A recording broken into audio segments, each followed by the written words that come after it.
Hi, hello, watch fans, and welcome to another edition of the Real Time Show with me, your friendly neighborhood watchmaker Rob Nuts, calling in from Dresden, and my co-host Alon Ben Joseph, calling in from Amsterdam. Where are you today, Alon? Are you in the store or are you in your home office? I am back in the boutique again, so I apologize if the quality seems less.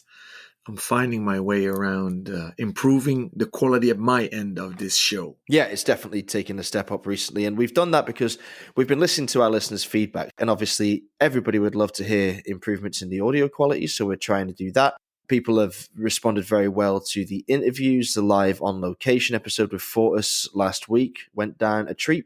So today we are going to address some questions initially that came in from our newest team member, David Vaucher, before he actually joined the Real Time Show. So he sent in a bunch of questions for us that we wanted to rattle through, and we were so intrigued by his line of questioning, we contacted him and got to know him. And as you may have noticed already, he is now part of the team.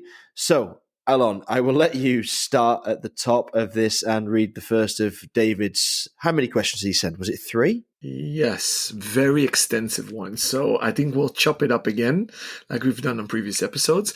And the cool thing is I got excited by his surname Vaucher because I kind of hoped he had something to do with the Manufacture Vaucher in Fleurier in Switzerland, but he is not.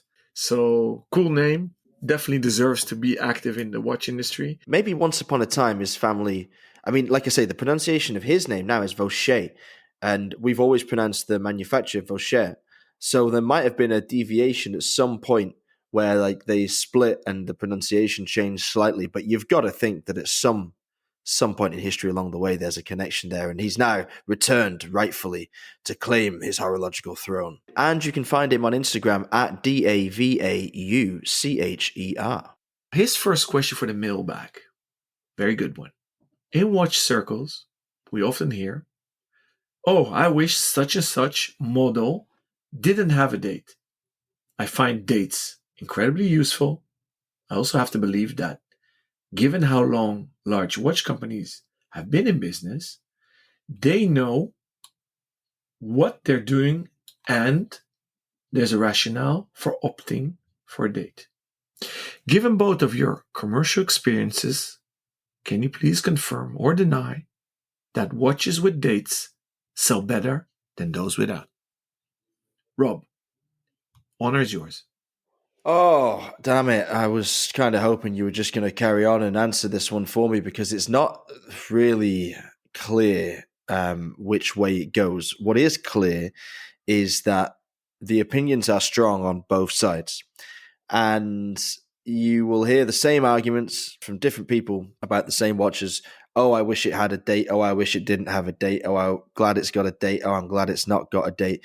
People see these things entirely differently. So my biggest commercial experience in the watch industry was probably when I was working for Nomos as a sales account manager for several territories. And you did find that there were regional preferences that were quite strong, and certain retailers in those areas had built up a desire for certain styles of watches, and dates were either very much at the top of their list of essentials and sometimes very much absent from those lists of necessities. I personally tend to prefer the aesthetic of watches without dates and generally gravitate towards the cleaner dials, especially when a date interrupts symmetry in a watch dial, which isn't necessary, but is very common. But I also find myself quite attracted to big date watches when the date is very much the focal point of the watch's complication. So I would say, on balance, that dates are probably more popular than not, generally speaking. But within the watch collecting community, rather than the broader buying public, I would say that there is really a 50-50 split, or close to, or in more cases than not, a completely clean dial is preferred to a date. But there's so many of them out there, and like you said, the assumption has to be that there's a very good reason for that. That I think that if we take into account everybody that buys watches and not just the people we would normally refer to as the watch buying public or watch nerds like us, then the date probably does edge out the non-date watch simply because it is more functional. And many people's argument would be, I only wear a watch to tell me the time, and therefore having the date in addition is a bonus. What's your experience on the ground level of retail, Alon? To start off with the conclusion, it's way more popular. I'm talking about 80, 90%. It's literally the watch fam, the watch geeks, the watch nerds that are either purists in design or want retro-inspired watches to be the same as they were originally. And sometimes they leave the date out because they want to keep the whole watch and caliber slim. So it really outnumbers everything.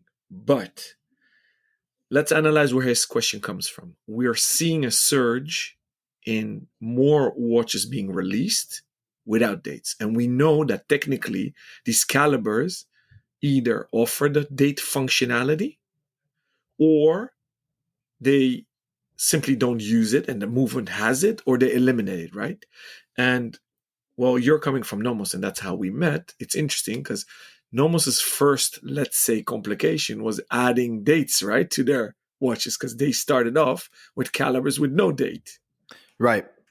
And the coolest, newest, let me not call it complication, but addition to a watch was their update caliber, which was pun intended. Why do you not call that a complication? It's clearly a complication. I mean, the date is a complication itself, and that's a complicated date. Let's talk about that then. So, okay, it's stated, and I agree with you. Some don't, some take it for granted, some take it as a minimum, but it isn't a minimum because watches back in the day didn't have dates. They added a complication, and you're so right. And back in the day, they had a swing system, so you had to swing your time between 8 p.m. and midnight to quick set the date, which is a joke. It's not a quick set. It takes forever. And I still have some of these vintage watches in my collection. Creating a quick set on your date is also an enhancement of the complication. I'm with you 100%. So we're seeing more and more watches being produced, either retros or actually modern watches. Let's take, for example, the Omega Seamaster titanium broad arrow. So the broad arrow on the dial, it's nicknamed the James Bond. In titanium, they just released the steel version with a blue dial. Let's take some Tudor watches, dive watches. They're not on there. And some brands decide to do that because they want to stay true to the original design. Some brands do it because if it's a tool watch, I don't really think you need the date when you're underwater, right? Yeah, I'd agree. Or when you're a pilot, because you're flying through time zones and probably days and dates. Yeah, a pilot watch, maybe. GMT, I think, probably should have a date in many cases, although for some people that's actually confusing. Weirdly enough, one of the only dive or tool watches that I'd say you do need a date on is a watch that has a helium valve. Because, I mean, yeah, if you're a saturation diver, then you're likely to be underwater for quite some time, and you would maybe need to have a date because you might go past one or even more days. And so a helium valve and a date, they go together, but without the helium valve, I'd drop the date from a dive watch entirely. Yeah. And you are maybe likely that if you have a very long decompression time in a tank, that you'll might pass the midnight time zone and therefore a day and date. So I agree with you. And I'm looking actually at my own wrist. My wrist, today I'm rocking the Bulgari Octo Finissimo. No date. They've not done it, I guess. This is a guess of mine because of the slimness. But also it might break the whole design, and because the seconds is a sub-seconds and it's positioned at a cool position of 8 p.m. or a.m. for that matter, there's already a lot going on. They broke the symmetry. And we had a very interesting chat about symmetry with Sylvain Berneron. So if you haven't listened to that episode, I highly recommend you to listen to that one. Looking at my desk right now, I have a vintage Le Coultre lying around here, which is a bumper automatic, which does not have a date, but has a power reserve. Interesting. I have my new Elka watch lying around here, and I actually told Hakim El Kadiri, who is today the owner, and he rejuvenated the Swiss Elka watch company. I would have not put a date there. And so I'm on the fence on this topic. I love perpetual calendars, especially full calendars, where there's a lot going on: day, date, month, year, moon phase, etc., and maybe even year. So I love that. And a good point that you made, Rob, about big dates. Those I like. How can you not love a longer one, right? But on many designs, when it's about design and less is more, I'm in favor of taking a date off. And I guess also why more and more brands are doing it as well, because we have more devices around us all day long that indicate the date and time, for that matter, that we are aware of what date we are in that particular day. Yeah, that's a really good point, actually. And I think that could be one of the motivating factors why we're able to get away with fewer complications and less busyness on the dial itself. And it would certainly feed into what you said regarding the sudden noticeable increase in non-date watches, and what I said, like when it comes to the preferences of the very specific watch focus community trending a little more in that direction than they ever have done before. So that is a very smart motivator that I think could have a lot to do with it, because as you said, we don't need watches so much, we simply want them. Last comment from me as a retailer is I've sold literally thousands of Portuguese automatic chronographs by IWC. So the original 3714, literally loads.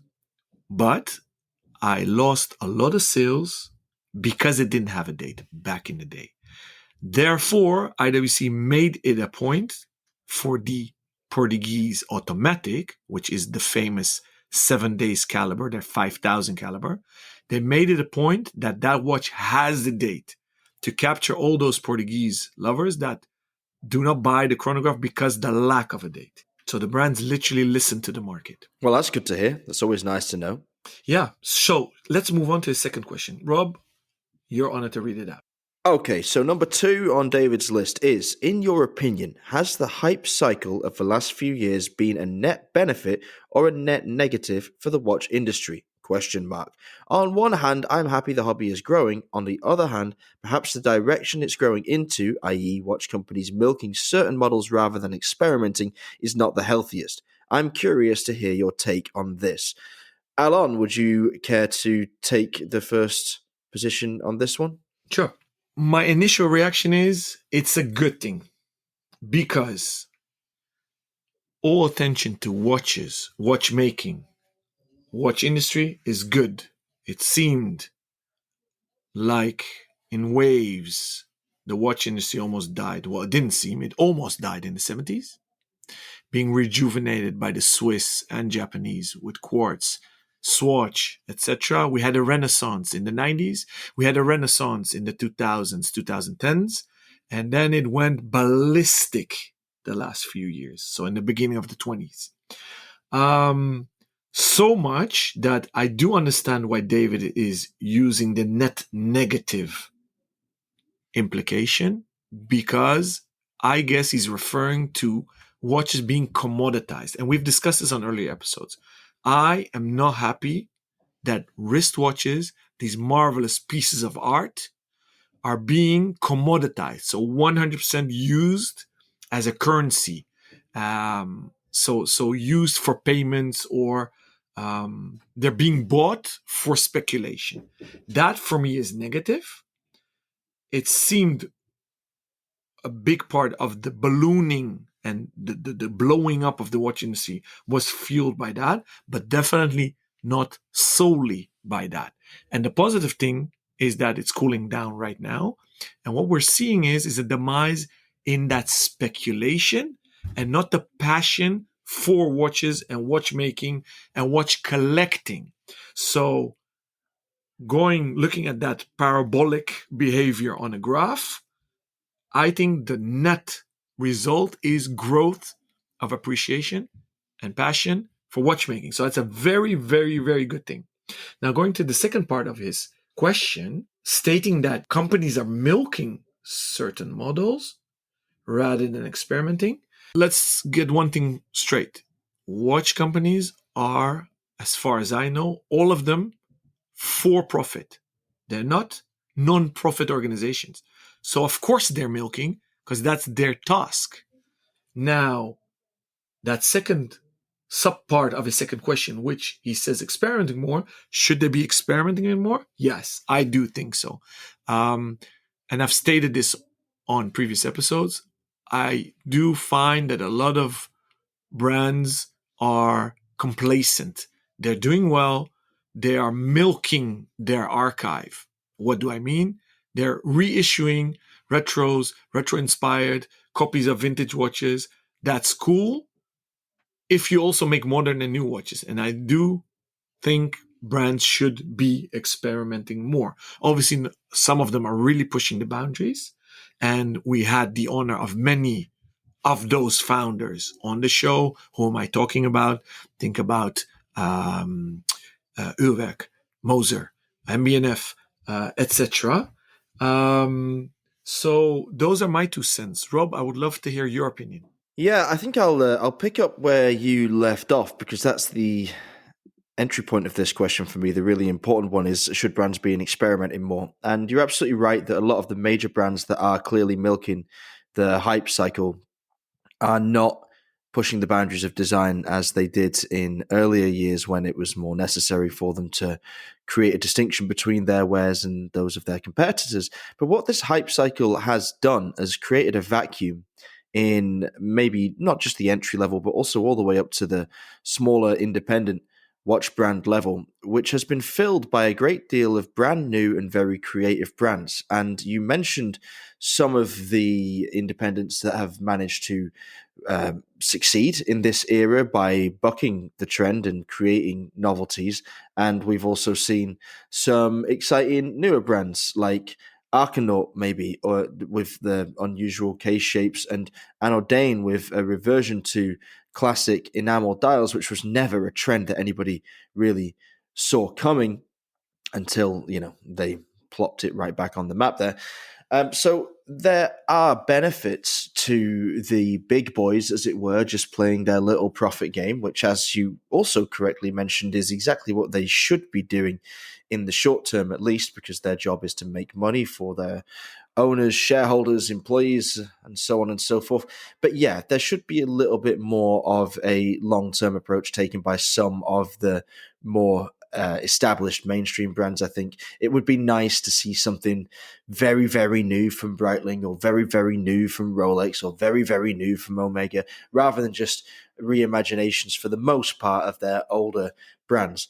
Ultimately, though, going back to your very initial answer, with which I find myself agreeing also, I do think that all attention focused on watchmaking is generally a good thing. And as has been said many times before, there's no such thing as bad publicity. And this is getting the industry on the map of so many more people that had never been interested before. And it is, I think, a bit insulting to a new audience to suggest that they would simply stop with the very first thing that attracted them to the watch industry and not look further and dig further, as all of us who have fallen fully down the rabbit hole did at one point or another in our lives. So I would say, yeah, ultimately it's going to be a good thing. But let me start with question 3 and see if you can continue on with the answer, because they are quite linked.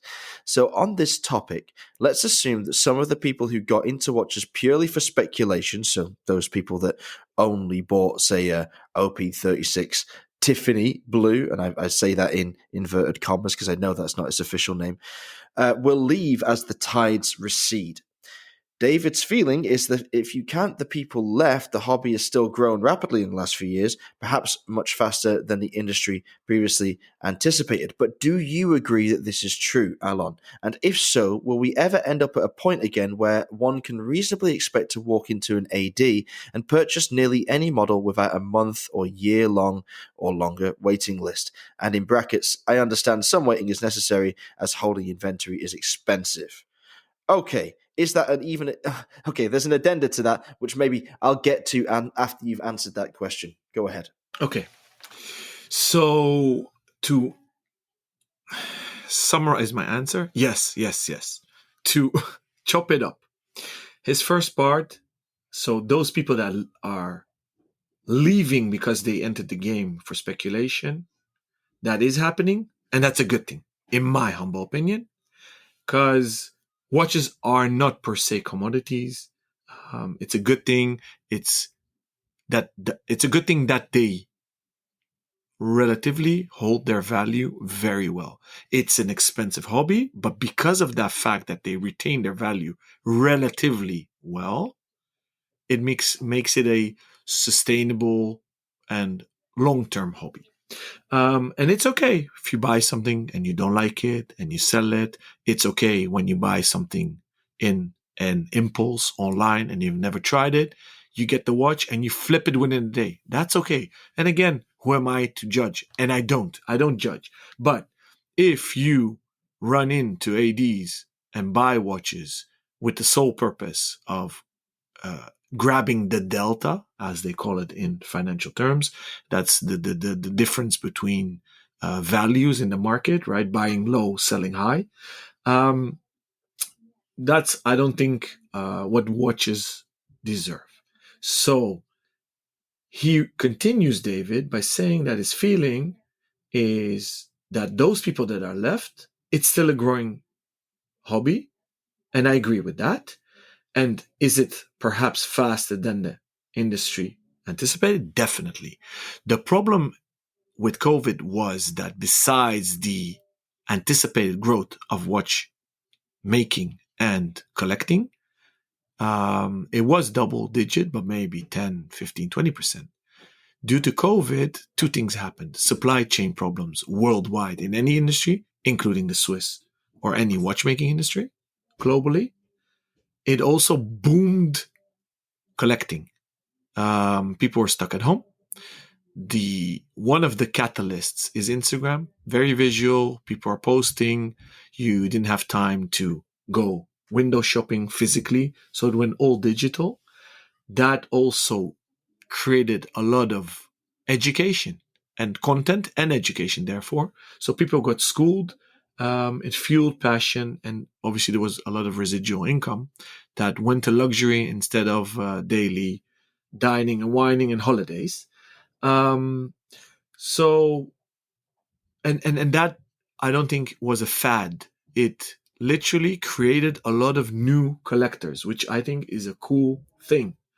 And then to continue, do we ever end up at a point where you reasonably can expect to pick up a watch when walking into an AD without months or years long waiting list? I do believe so. I've been in the game actually all my life. I hear stories from my dad and actually from previous generations in my family, because we've been retailing in different continents and countries for 8-9 decades already. The current family business, Ace, exists in Amsterdam since 1975, but our track record is longer. Everything is cyclical.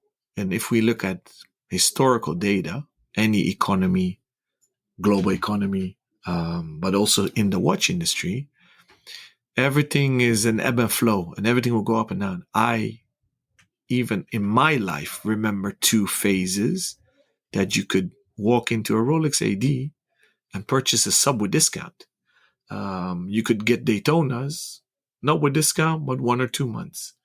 It will happen. Although what happened back in history is not a guarantee for the future. I think a lot of things change. We are way more globalized. So markets are more transparent due to internet.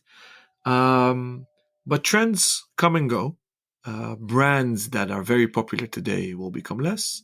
Brands that weren't popular are very popular today, which is a good thing. Think about all these independents. They're very hot now, but they've been slaving 2.5 decades at least to get where they are today.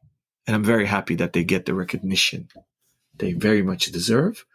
And yeah, probably there'll be a day that lesser heroes from the Patek Philippe lineup will be available, because Mr. Stern made it a point that there are not one model brand, unlike, for example, some people find Audemars Piguet a one model brand with their Royal Oak. And that's something that Mr. Stern didn't explicitly say, but he's referring to that.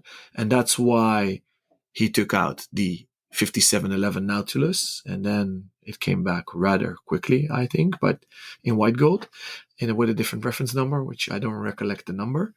But they make models that have a very short waiting list. And I think that's smart, because looking at a very long-term perspective, he understands that he's alienating the hardcore collectors base that are put off if they need to wait 7, 8, 9, 10 years for a watch. Okay, so to just jump in with quick answers to all of those points. Yes, I think that once you take out the people that got into the hobby because of hype and speculation, we'll still be left with quite a lot of new collectors. Absolutely. I think that's a good thing. And I also believe that, yes, we will end up at some point when you can reasonably expect to walk into an authorized dealer and purchase nearly any model without a crazy waiting list. I don't think this will happen anytime soon, certainly not imminently. I would say, like, give it a few years perhaps for the idea of hype to maybe melt away a little bit and for brands to catch up, and there will be a saturation point reached. But it depends, of course, what brands go on to release. We know that the trends in recent years have fed very, very much into these hype buyers, but we can't say for sure that there won't be something bigger and more hypey still around the corner. I don't think hype is a word, but we're just going to leave it in there. And just in case it becomes popular, we can say we invented it. It's one of our new ones, along with articles. I know the word article has been used in different capacities, but never as an audio article, as far as I'm aware. So welcome to this creative podcast that we have going on here. All right, okay. The addenda to that question is from David, finally, last point.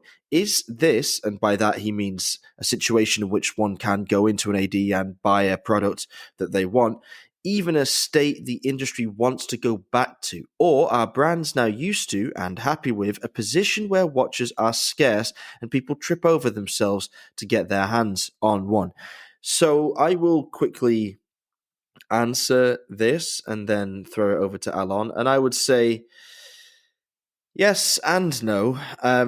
I think that the industry is becoming slightly aware of the ill feeling that is building towards it by some of its more dedicated quarters who expect to be able to buy a watch they want within a reasonable time frame. But I do think that always being on maybe the wrong side of scarcity is a good thing for the brands themselves, and maybe having a demand for 150 watches and making 142 is the perfect balance, rather than having a demand for 150 watches and making 15. But I think that the mechanics of scarcity as a marketing tool are beneficial to the brands that exist. And so we'll probably see them trying to walk the line for as long as is possible, dropping new hype releases intermittently to keep the excitement high, but also try and serve as many of their dedicated customers as they can. What do you think, Alon? Obviously, what's going on with a lot of luxury brands, and even more so in the watch industry, it's a marketeer's wet dream. But do all the brands, are they happy with these gigantic bubbles and these gigantic waiting lists? No, I don't think so. The first brand that did something about it, I think, is Patek Philippe. They basically killed the goose that lays the golden eggs, which was the Nautilus 5711, which I just referred to. So they're literally doing something about it. Let's take Nomos, that's dear to both Rob and my heart. These guys now in Glashütte have almost on every model, maybe 5 exceptions, a waiting list of 6 to 10 months. They're not happy about that. And it's purely caused by supply chain problems. They're working very hard to make them go away. And as Rob said, I also agree. It's not going to happen within a few months. These waiting lists will last maybe 2-3 more years to recover from all these problems caused during COVID. And things are not getting better due to the Ukraine war. But things are changing. Brands are doing something about it. I do think that I mentioned 2 non-public listed companies. The public listed companies are maybe less inclined to do something about it because, as you said, Rob, there is a very clear positive aspect to FOMO, fear of missing out. It does attract buys, but I think it's a short-term uh, uh, uh, uh, uh, tool or medicine. It doesn't um, help you in the long run because the downside of these long waiting lists is it's putting off a lot of old buyers, old collectors, so people that not are old but are collecting for a long time, but also new entrants to the art of collecting wristwatches. I know a lot of younger girls and guys that saved up, want to buy a watch, and let's say, for example, not only a Rolex, but just want to buy a Nomos. And when they hear they need to wait, it's a shock to the system. This is something they don't grasp, they don't understand. And it's putting them off. And that money is flowing to other luxury products. And there is a danger there. So if they don't get their gateway drug, their first beautiful watch, their first mechanical watch, or one that they saved up for, it means they didn't pass the threshold into the art of collecting wristwatches. And we're losing those. So I think it's even dangerous on the long term. Yeah, that's a good way to look at it. That's a nice way to round off those questions from our new colleague, David Vaucher. Thank you very much, David, for sending those in before you became part of a team, and I hope that our answers were satisfactory. If you have any more questions, we can just, address them in the next staff meeting, and then we'll see if we can answer them face to face. All right. We have got time for, I reckon, 2 or 3 more questions in this episode, and I am going to pull, shall we say, a strongly worded question from the mailbag. This is from Saeed. It came in via email, probably for the best. I'm going to sanitize the language if you don't mind. I apologize if you really wanted me to say it exactly as it's written, but all right, the question is very short, and it is, Perrelet, what the goodness, shall we say? Goodness was not the word used in that sentence. It was a strong 4-letter He word. just said, what the F? Yeah, what the F? What the F? I've said it before myself on this podcast, but it just felt a little bit blunt to read it out quite so directly. Apologies, Perrelet, but what you have done this week has inspired some strong reactions in the community, and I can't really blame Saeed for being so shocked. Now, for anyone that's not aware of Perrelet as a brand, they've actually been around for quite some time, but in recent years they have made their shtick a spinning turbine on the dial, so it looks just like an airplane engine when you look straight into it, and it's kind of cool. I actually wanted one for quite a while when that kind of bigger, brasher watch was in fashion in the early 2000s, and they've seemed to have their clientele that has kept the brand going, at least surviving up until this point. But it would strike me, I guess, from the nature of this recent release and the controversy surrounding it, that Perrelet is feeling the pinch and maybe desperate to make headlines, because the brand has achieved that by revealing what a choice of words, by releasing a couple of hentai-inspired erotic watches that have explicit images of cartoon characters in various states of fornication hidden behind the turbine. It's amazing I didn't script that. That just came out so fluidly. Behind the turbine, and as the turbine spins, it's similar effect to like a polarized dial that we used to enjoy in the 80s. The image is revealed to the wearer, and we can see a couple of choice images. So Saeed is shocked by this. Maybe the images themselves, which they're not too graphic, really. I mean, it's we don't get any real close-ups, but the implication of the acts being committed either as a duo or solo actor are clear. Alon, what do you make of? Well, okay, let's broaden the question out slightly to erotic watches in general, because that's a really legitimate topic of discussion, and then let's focus in on these Perrelet pieces as part of that canon and as products themselves. What do you think? So I think they're cool. Before we do so, just a quick intro to Perrelet. Perrelet exists in 1777.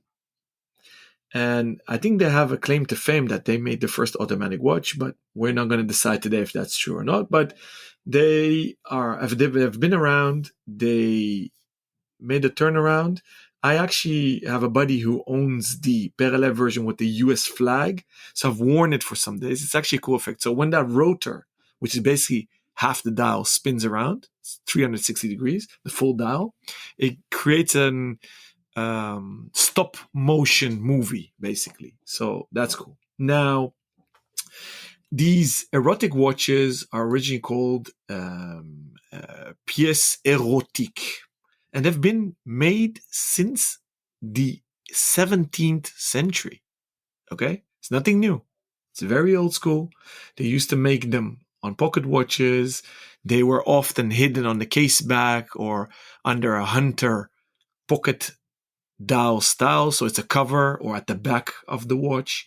And then I guess that in modern era of watchmaking, Blancpain made loads of them, and this is a reference to our friend Jean-Claude Biver. Ulysse Nardin also Ulysse makes Nardin plenty of erotic watches. and Ulysse Nardin was actually in the last few years the last one to take a risk on this topic by teaming up with a famous cartoonist, which I lost his name right now, but they made a limited edition of, I believe, 20 dials with erotic mermaids on the dial. The artist in question is Milo Manara. Oh, yeah. And they are quite sexy and executed with a great deal of skill. So I will get back to that point in a moment, but please continue. On this topic, I visited Frédéric Constant group in Geneva a few weeks ago, or it's actually, a few weeks ago, it's 2 months ago. And obviously I visited their museum, and to my big surprise, in the Alpina section, there was a erotic watch there. So in a funny comment, but actually I meant it, why don't we make a collab by creating a cool Alpina limited edition collab watch, pièce érotique, but make it very, very 21st century and very on point by make it gender fluid, because all of these erotic timepieces are very heterosexual. So, question for you: the Perrelet one, is it an heterosexual piece? Well, at least one of them seems to be. I mean, one has what looks to be a young, very hairless male approaching his apparently female paramour from behind, although I must say I can't see anything close enough to swear blind that that's a woman or otherwise. Who knows? In that context, we've never been so outspoken about sex, sexuality. I mean, let's be realistic. Porn is free nowadays, so and in the Western world, we're not that shocked. So I find it cool. It's artistic. It's not a new concept to make erotic watches, but I think it's a cool effect with the rotor spinning. It's difficult to see, so it's semi-discreet, right? I mean, if you're sitting at a meeting, somebody really has to stare at your wrist to see what's going on your Perrelet watch.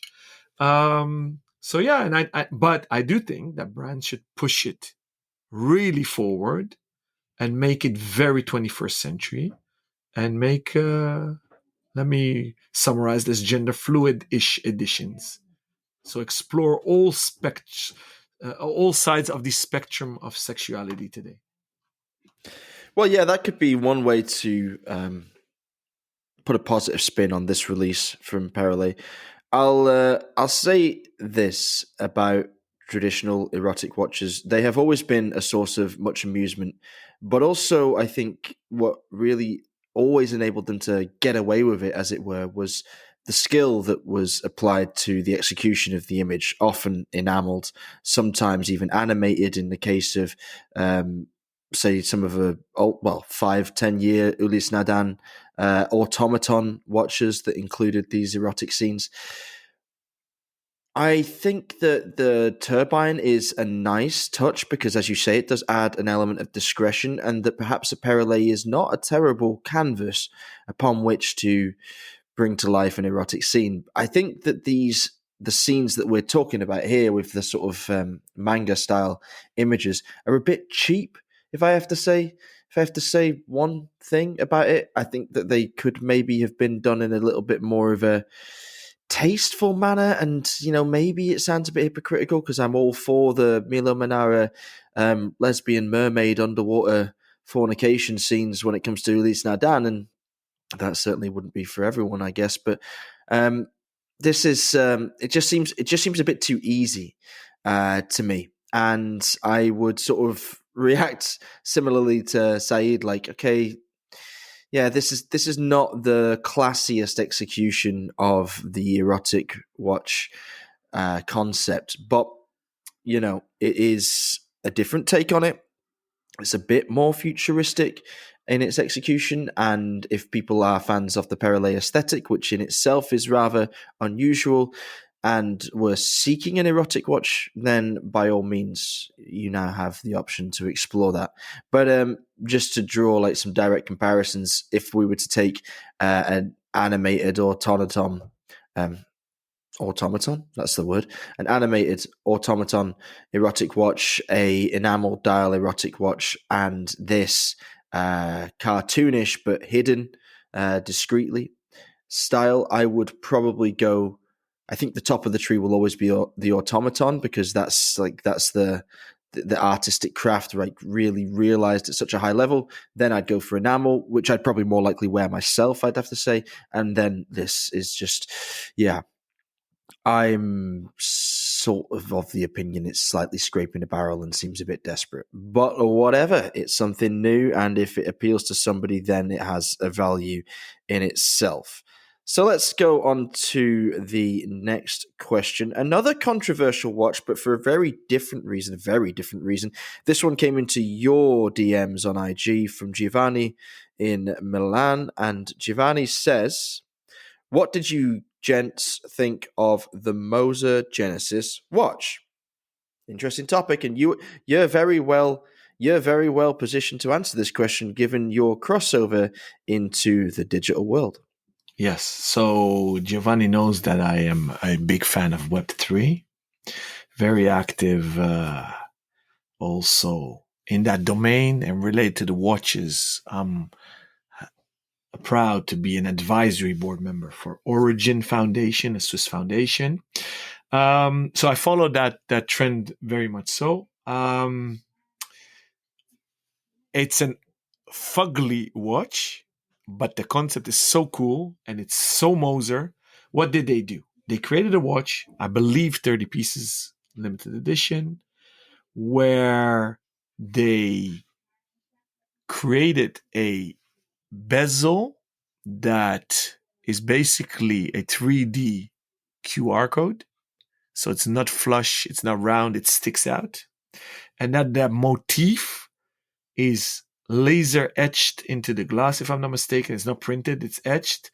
So every watch has a QR code. So imagine going from the glass outwards.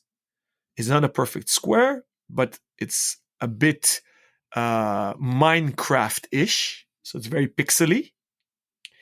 And when you scan the watch, you suddenly can authenticate the watch. And I think they did that with Aura blockchain, if I'm not mistaken. You get a special NFT, so there's a unique digital item linked to every watch. And I believe they did something else, Rob, but they announced so many things that I need to look it up. But it's Moser-esque because they always try to push the envelope. And if you haven't heard the episode with Ed Melan, the CEO and co-owner of H. Moser & C, we highly recommend you to listen to that episode. If I'm not mistaken, that's episode 4. I say this by heart. What did you think, Rob? Well, it's bonkers, isn't it? It's absolutely bonkers. And when I first saw it, I was not sure what I was looking at. I couldn't work out if it was actually a real watch, if they'd actually managed to create that jagged, pixelated bezel and crown for real, or whether it was a render and it was a watch that was designed to be worn in the metaverse itself by your metaverse counterpart. You can probably tell Avatar. from the way. Okay, thank you. I was going to say you can probably tell from the way that I'm talking that I'm not quite so well acquainted with the non-physical experience of life yet. Maybe that will change in the future, but probably not. So because of that, it's not a watch for me or one that holds much allure to me from a personal perspective, but it is something that I'm fascinated by, not just from the construction techniques used, because I believe it was a 3D printed titanium bezel sat on top of a microblasted steel case, and then in the center there was this domed and laser engraved sapphire, which continued the unique code so that everybody that purchased one of these watches could access those special features in the world beyond our own. So, what do I think? I mean, it's exactly the kind of crazy experimentation and boundary pushing release that we were lamenting the industry wide absence of in David's questions earlier in the show. It's kind of what we want brands to be doing. Does it appeal to me? No. Is it aesthetically something that I would covet to have on my real physical wrist? No, it isn't. But if I were into this digital revolution, then yeah, I think that it would absolutely be the perfect crossover piece. And it's exactly the kind of brand that we expect to be doing this and creating these challenging products and these discussion siring pieces. And what a great experiment. There will be, I would anticipate, a vast majority of people who will roll their eyes at this, click their tongues, and say, no, thank you, what a ridiculous, stupid waste of time. However, they will probably say that. And by saying that, they've engaged with a discussion, which is always the most valuable thing for a controversial, pot stirring brand like Moser, especially when those 30 pieces will probably sell out in a hummingbird's heartbeat. So, yeah, I think it's cool. I think it's wild. I have absolutely no interest in owning one myself, but I can't wait to hear from somebody that did pick up one and their experiences that they've had with it on both of their wrists, if you know what I mean. Yeah, I do. So in the time being, while I've been listening to you, I multitask. It's very difficult for me, but sometimes I succeed. It's a production of 50 pieces. It is an Endeavor model, so it has a manufacturer HMC 200 caliber. You're totally right about the titanium bezel and the blasted steel case. And the thing is, it is groundbreaking. But if Moser was a bit earlier, half a year, it would have been a PR bomb, which they often succeed in creating. I'm quite sure these 50 pieces will be picked up, but it's not that groundbreaking. Many brands have worked with Aura Blockchain Consortium. They linked with Salesforce, but I don't find that exciting. They teamed up with Crossbint, which I have no idea who they are, but I'll read up about it. And Zurich Insurance, so the piece is insured as well.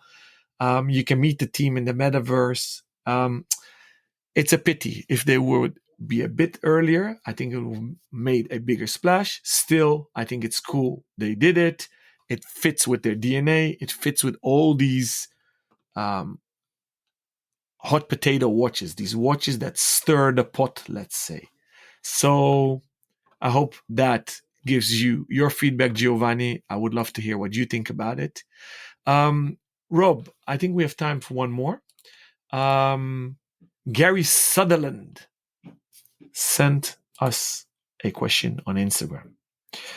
Are there too many brands and micro brands now in the industry? And if so, would another Quartz crisis type event be a good thing to rationalize that back? Rob.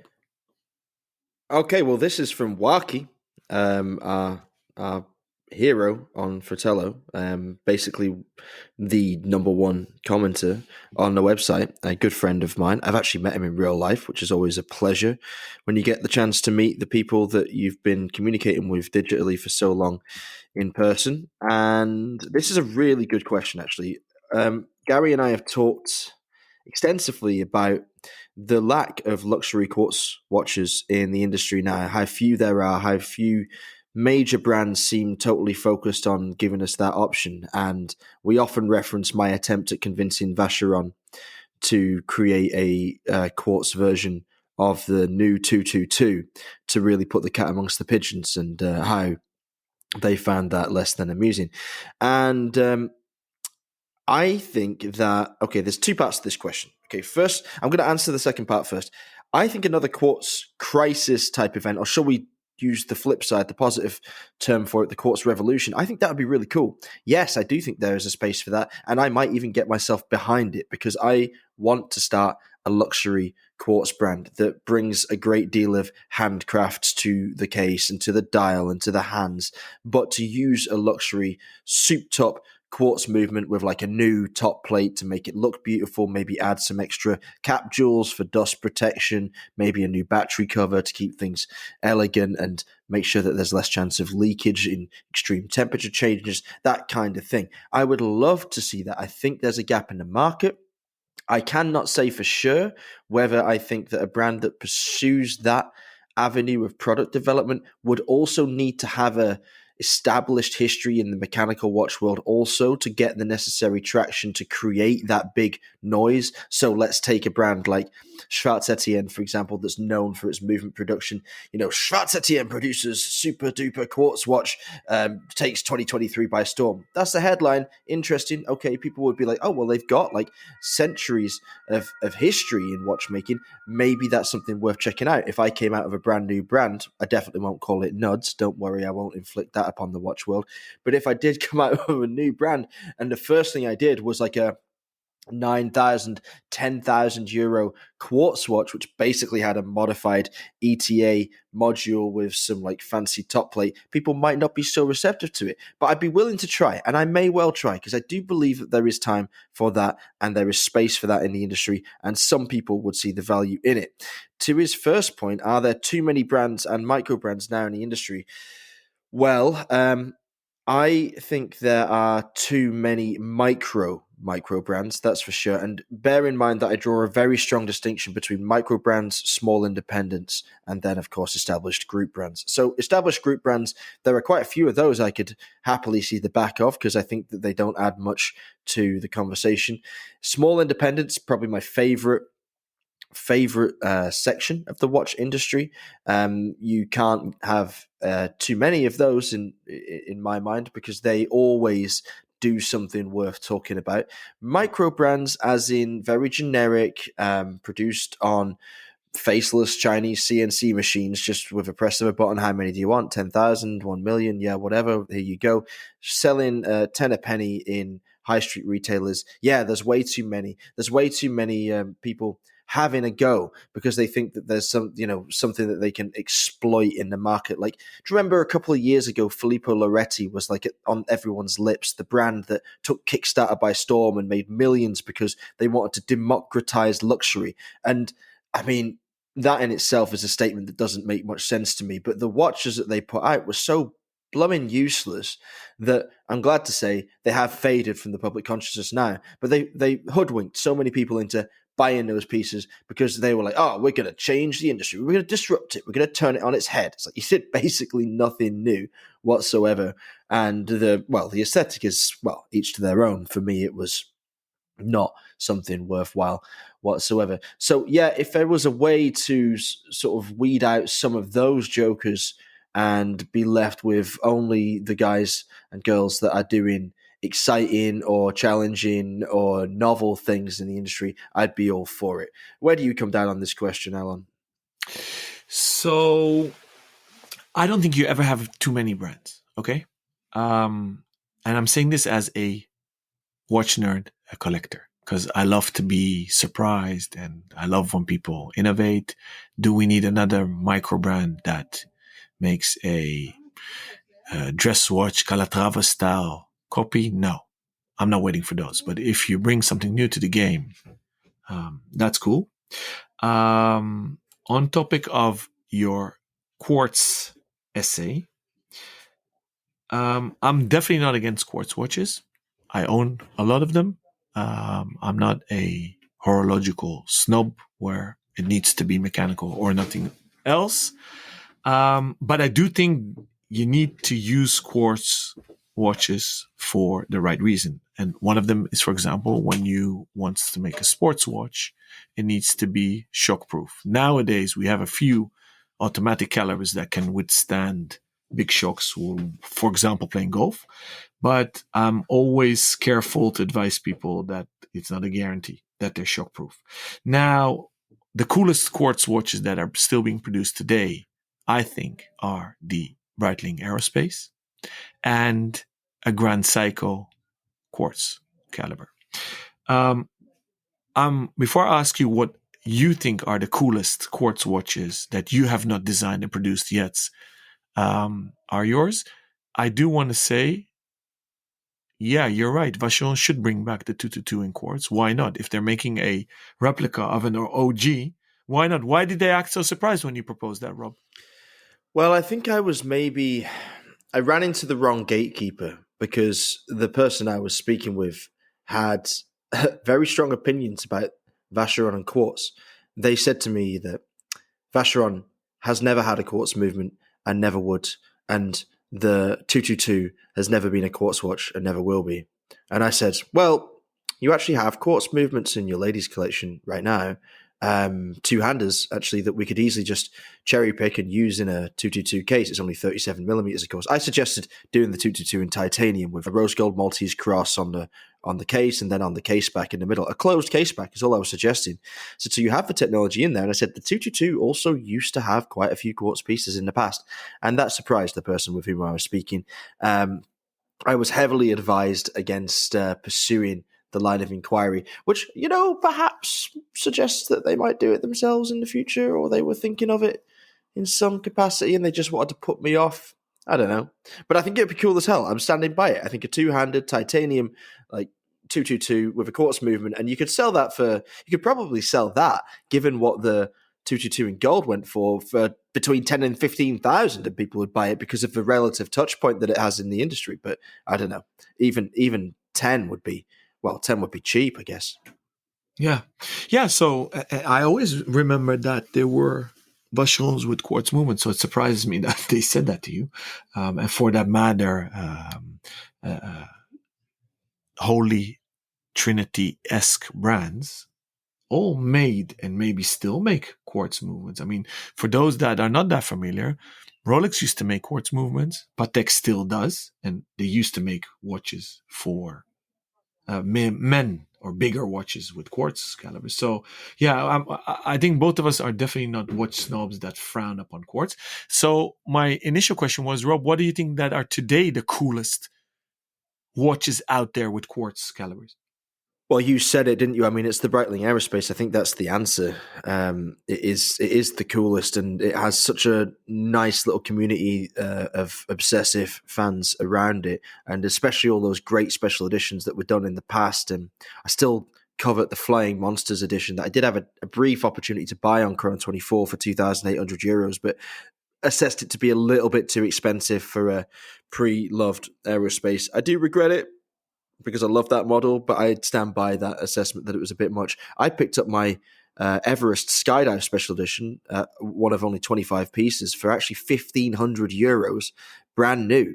And that was from a retailer in the UK, in Newark, that was getting rid of a bunch of stock. So I really lucked out with mine, and I would like to have more. I really adore them. And funnily enough, the other day, you and I were talking about a small brand that perhaps you can give a quick introduction to, that because you've had exposure to it recently, and how that technology could be interestingly implemented with a Breitling Aerospace.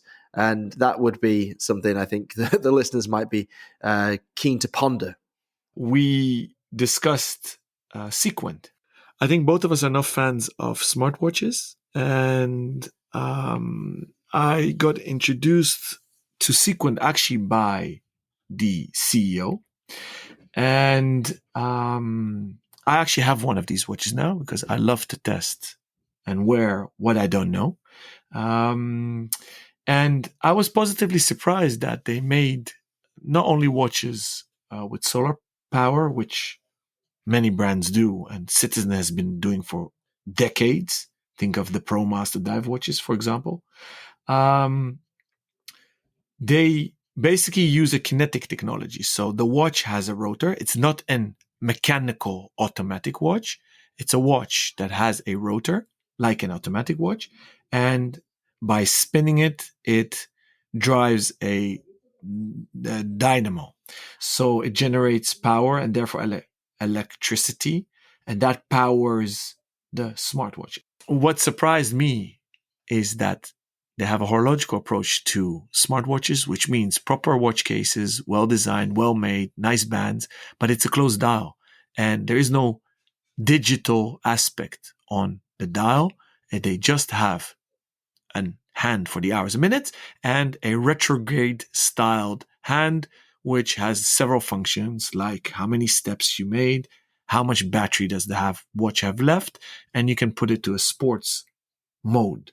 So good one, Rob, because that's a very good approach to the quartz angle. Yeah, that would be nice, wouldn't it? So we have like a mechanical weight that powers a capacitor that drives quartz, and in the case of Sequent, it uses an analog display, but there's no reason why you couldn't have that mechanical technology driving the power source of an aerospace. Now, that would be a really cool addition, and probably a good special edition, I think, because it's maybe still not as reliable as a solid quartz movement. But I'd love to see that wrinkle. Beyond the aerospace, there aren't any quartz models that I collect, but I am a big fan of Casios, especially old Casios. So I'll just check out the Surf Timer and Skywalker from the 80s as two of my favorites. Awesome. And of course, this kinetic technology is not new. Seiko has been doing it since, I believe, early 90s even. So it's actually surprising we don't see more of those. Yeah, I've always thought the same. I don't really know why, other than the fact that perhaps brands know the reality of what it is they're pitching there. They used to sell the old Citizen kinetic movements as if you'll never need to replace a battery, which is true because there is no battery in a kinetic movement. There's a capacitor that is charged up and allowed to run down as you move the wrist and as you use the watch. And really unfairly, from a communication perspective, you do need to change the capacitor roughly every 8 years or so. Now, that is generally longer than most batteries will run, especially for a high-functioning quartz movement, be it analog or digital. But that is a bit of a misdirection on the part of the marketing team. You'll never need to change a battery. It's like buying a car and saying, you'll never need to change the wings. It's like, well, of course, you won't need to change the wings, but you might need to change the tires. So, it's not done as often as it could be, but perhaps because there are just it brings with it its own problems, its own set of concerns. Anyway, let's wrap it up there. That was a nice episode. That was well done. That was some interesting questions, some pretty strong, controversial ones at the end there, following up from David's initial line of inquiry. Now, you'll be able to hear David's work in our new Audicle series. That's audio articles, which will be running regularly on Sundays. You can find him on Instagram at DAVAUCHER. You can find me and Alon there at Rob Nuds, that's ROBNUDDS, and at Alon Ben Joseph, that's ALONBENJOSEPH. And of course, you can contact Alon or I via our email addresses. That's either rob@therealtime.show or alon@therealtime.show. We'll be back next week. Until then, stay safe and keep on ticking.